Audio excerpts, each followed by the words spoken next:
Terminadas las batallas de las semifinales, todos los participantes tendrán un periodo de descanso para poder entrenar y desarrollar nuevas técnicas que puedan mostrar en las finales, debido a que todos los participantes ya conocen todas las técnicas de sus oponentes. Por eso hoy, en un resumen diferente, la saga de los exámenes Chunin parte 3. Para los entrenamientos, Kakashi le pide a Ebisu, un entrenador de Jounins y de la élite ninja, que entrene a Naruto para mejorar su manejo del flujo de chakra, porque él se encargará de entrenar a Sasuke. Pero mientras se encuentran entrenando, aparece uno de los personajes más queridos y amados de la serie. ¡No permitiré ningún comportamiento vergonzoso! Por favor.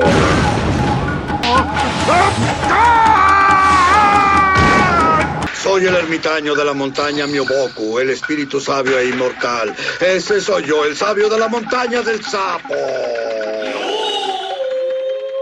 El legendario maestro Jiraiya, uno de los 3 legendarios Sannin, al igual que Orochimaru, quien es uno de los ninjas más famosos y poderosos de la aldea, igualmente discípulo del tercer Hokage, y como curiosidad, maestro del cuarto Hokage que selló al zorro de 9 colas. Jiraiya se hace cargo del entrenamiento de Naruto y mientras le enseña a manejar su chakra, puede observar cómo aparece el sello de 5 puntas que le puso Orochimaru para que no pueda usar correctamente su chakra, ni el del zorro de 9 colas. Entonces Jiraiya libera el sello de 5 puntas y decide enseñarle a Naruto a controlar el chakra del zorro de 9 colas, comenzando con el jutsu de invocación para aprender a liberar una gran cantidad de chakra. Pero Naruto solo ha sido capaz de liberar el poder del zorro cuando ha estado al borde de la muerte y jamás por voluntad propia. Así que Jiraiya realiza una apuesta, poniendo a Naruto al límite de la vida y la muerte, esperando que logre liberar el poder del zorro para evitar la muerte. Pero el zorro se manifiesta y voluntariamente le cede su poder, porque si Naruto muere, ambos mueren,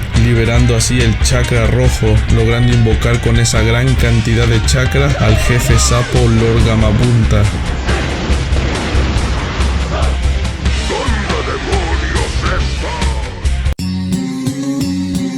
Por otro lado, Tosu, el último ninja del sonido, decide emboscar a Gaara para poder tener un enfrentamiento directo contra Sasuke en las finales y demostrarle a Orochimaru que él es más que un simple peón. Pero lo que no sabe es que Gaara tiene encerrado en su interior al espíritu de la arena, que es un Biyuu, al igual que el zorro de Naruto. Así asesina a Tosu, quedando un participante menos para las finales. Después Gaara va al hospital donde se encontraba Lee para poder asesinarlo, pero es detenido por Shikamaru y Naruto, quien fue traído al hospital después de su entrenamiento con Jiraiya y el jefe sapo, donde conoceremos la historia de Gaara, que es similar a la de Naruto. Él también fue un niño despreciado y odiado por toda su aldea, debido a que Gaara tenía encerrado en su interior al mapache de una cola, conocido como Shukaku, que también provocó tiempo atrás la muerte de muchos ninjas, causando casi la destrucción de la aldea de la arena. Cuando Gaara nació, su madre murió en el parto, quedando a cargo de su padre, el Kazekage de la arena, quien intentaría en varias ocasiones asesinarlo, porque Gaara se convirtió en un peligro potencial para la arena. Entonces, al estar solo en el mundo, acechado constantemente por ninjas que intentaban matarlo, entendió que su único propósito en la vida era asesinar a sus asesinos para mantenerse vivo, siendo la muerte una constante en su vida. La muerte de su madre le permitió vivir, y la muerte de otros es el precio por mantenerse vivo. A diferencia de Naruto, Gaara eligió el camino del odio porque no tuvo un Iruka que le mostrara que no está solo en el mundo. Yo vivo únicamente para mí, solo me amo a mí. Mientras haya gente que asesinar en este grandioso, vasto y poblado mundo, yo jamás desapareceré. Parecía que Naruto y Shikamaru estaban perdidos, pero llega Gai para detenerlos, entonces Gaara se retira, afirmando que muy pronto los asesinará a todos.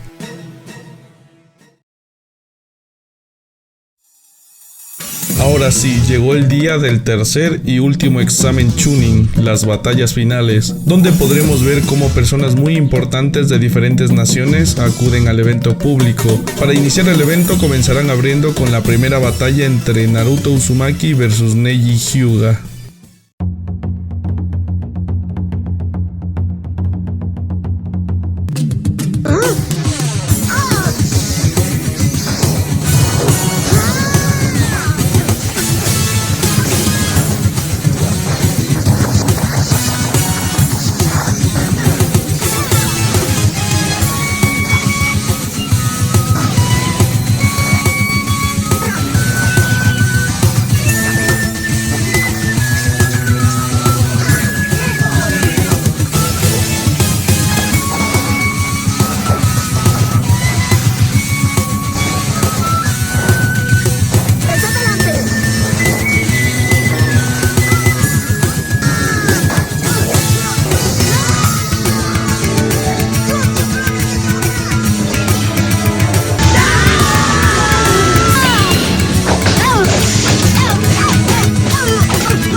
Durante la batalla, Neji le dice a Naruto que deje esas fantasías sobre ser Hokage. No importa cuánto lo intente o cuánto se esfuerce, no importa cuán duro trabaje o los sacrificios que haga, jamás lo logrará, porque las personas ya nacen con un destino y deben aceptarlo. Quien nace siendo un perdedor, siempre será un perdedor. 8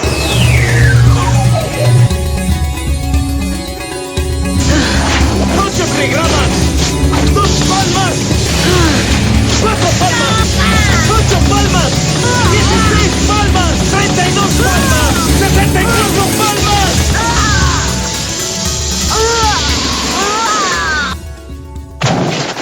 El destino de Neji fue marcado desde su nacimiento para servir al clan Hyuga por ser de la familia secundaria, quienes están destinados a servir y proteger a la familia principal, a la que pertenece Hinata, siendo marcado a los 4 años con una marca maldita, que es un instrumento para infringir dolor y controlar a los miembros del clan secundario. Una noche, un ninja intentó secuestrar a Hinata para robar el Byakugan, pero el padre de Hinata lo asesinó para evitarlo. Después descubrieron que era el ninja de la Tierra del Relámpago, que había firmado un tratado de paz. Entonces, para evitar una guerra, el asesino del ninja debía morir. Neji, hijo mío. El rasgo sanguíneo de los Hyuga fluye por tu sangre más fuerte que en cualquier otro miembro de nuestro clan. Mi padre, su hermano gemelo, fue asesinado en su lugar para proteger a la familia principal. Tú no sabes lo que es estar marcado con una marca que te aparta de los demás. Una marca que jamás podrá ser borrada. Naruto es capaz de comprender lo que siente Neji en su corazón, lo que es estar marcado de por vida por algo que te aparta de los demás. Promete demostrarle lo contrario en esta batalla, que no existe destino alguno. Su destino no es perder aquí. Cuando él se convierte en Hokage, él promete cambiar al clan Hyuga, pero primero cumplirá su promesa derrotándolo. ¿Por qué me has llamado fracasado? Probaré que estás equivocado.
Naruto gana la batalla gracias a que entrenó duro para poder aprender a controlar el chakra del zorro de las 9 colas con Jiraiya. Aunque estuvo apaleado en el piso, jamás dejó de planear su siguiente movimiento. Nunca perdió la fe en que podía ganar. Naruto sabe por instinto que el autoconvencimiento le da el poder de cambiar su destino. Así continúa el segundo encuentro entre Shikamaru versus Temari, uno de los mejores encuentros porque Temari tiene técnicas más poderosas de ataque a las que Shikamaru no puede hacerle frente. Entonces se mantiene todo el encuentro intentando capturar a Temari con su jutsu de posesión de sombra. Primero la aleja de él mostrando el alcance de su sombra, la cual tiene un límite de rango, haciéndola sentir segura de su posición. Después la hace retroceder gracias a que obtiene mayor alcance por la sombra del muro. También utiliza su camiseta para generar otra sombra, ganando de nuevo alcance para hacerla retroceder aún más, llevándola justo al lado del agujero que hizo Naruto cuando peleó contra Neji, capturando a Temari con su jutsu de posesión de sombras, porque resulta que desde un inicio todo este tiempo fue un plan de Shikamaru. Aquí podemos observar cómo Shikamaru posee un coeficiente intelectual tan grande que desde el inicio del encuentro siempre controló la batalla. Temari hizo exactamente todo lo que él tenía planeado. Estuvo siempre 3 pasos delante de ella, pero terminada la batalla, Shikamaru agotó todo su chakra, así que decide retirarse, quedando como ganadora Temari, aunque en esencia fue Shikamaru quien ganó el encuentro. Ahora sí llegó el momento del encuentro más esperado por todos en este evento, la batalla entre Sasuke Uchiha versus Gaara del Desierto.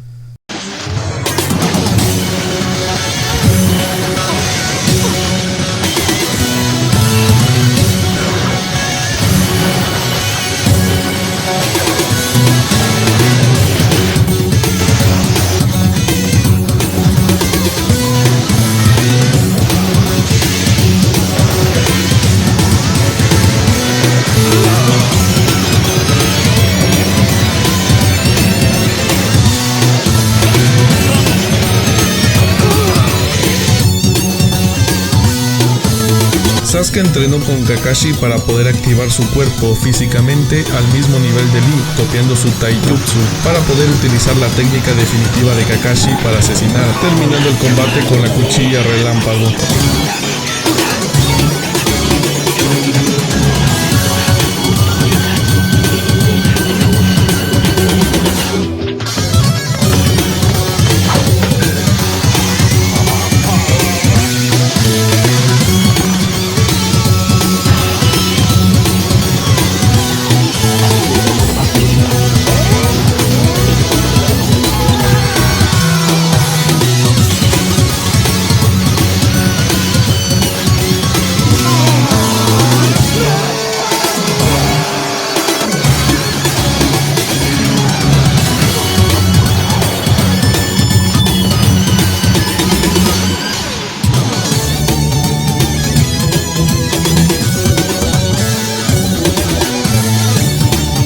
Así terminan los exámenes Chunin. El encuentro de Kankuro versus Shino no se pudo realizar, debido a que Kankuro se retiró, porque lo que sigue a continuación es la destrucción de la aldea de la hoja.